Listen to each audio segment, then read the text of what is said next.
তো আমার বালের বন্ধুগণ, তোমরা সবাই কেমন আছো? আশা করি সবাই ভালো আছো। गजब बेइज्जती है। তো আজকে আমি রিভিউ করবো সানি সংস্কারে কি তুলসী কুমারী মুভিটা নিয়ে। তো মুভিটা কেমন আছে সেটা আলোচনা করবো।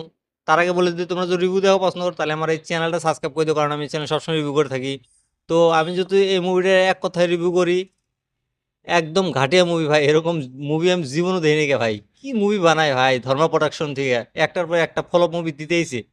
এই মুভি তো আর দুদিনের ভিতরে গায়েব হয়ে যাবো সিনেমা ঘর থেকে, এরকম মুভি বানাইছে। তো এই মুভির কাহিনীটা কেমন সেটা আমি বলে দিই। এই মুভিতে হলো দুইটা হিরো দুইটা হিরোইন আছে, যেরকম বরুণ ধাবন আর সানিয়া মালহোত্রা আছে, যে এরা প্রেম করতো। প্রেম করার পরে এদের ব্রেকআপ হয়ে যায়। তারপরে এই মোরা আরেকজন আছে তোমার জাহ্নবী কাপুর, আর হলো এই যে কিবা নাম, রোহিত শ্রাফ নাকি নাম ছেলেটা। তো তারা দুজনের প্রেম থাকে, তাদেরও ব্রেকআপ হয়ে যায়। তো তারপর তোমার হলো এই যে ইসে যে আছে তোমার হলো আহ, উম, সানিয়া মালহোত্রা আর হলো এই রোহিত, দুজনের বিয়ে ঠিক হয়। বিয়ে ঠিক হওয়ার পরে এরা জানে ওদের দুজনের যে ব্রেকআপ হয়েছিল। তো জাহ্নবী কাপুর আর হলো তোমার হলো বরুণ ধাবনের মিল হয়, তারপর দেখা হয়। তারপরে ওরা বলে যে আমাদের এক্স গার্লফ্রেন্ড বয়ফ্রেন্ডের বিয়ে হইতেছে, তো তারপরে বিয়েটা ভাঙার জন্য তারা আবার দুজনের ভিতরে মানে প্রেমের অভিনয় করে। তো এরকমই মুভিটা। তো বাকি বাকি তোমরা এই মুভিটা তোমরা দেখে বুঝতে পারো মুভিটা কেমন হচ্ছে। আর এরকম মুভি দেখলি গেলা টেকা ভাই তেস মারা যাবই। কারণ সবসময় এগুলো মুভি দেখার আগে রিভিউটা দেখানো লাগে মুভিটা কেমন হচ্ছে না হচ্ছে। তো এই মুভির কাহিনীটা তো একদম খাটিয়া, সেটা তো সবাই জানেই।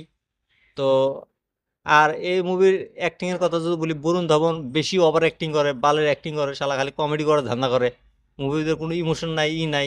জাহ্নবী কাপুর তো আছে অস্কার উইনিং হিরোইন, তে তো অ্যাক্টিং ভিতরে ওস্তাদ। তো তার অ্যাক্টিংও সেই ধরনের অ্যাক্টিং করছে। তো সেটা তো সবাই জানে, মুভি না দেখলে দিশা পায় যে এই শালা কিরকম অ্যাক্টিং করবো। আর বাকি দুজন বাল থাকার থেকে না থাকাই ভালো ছিল।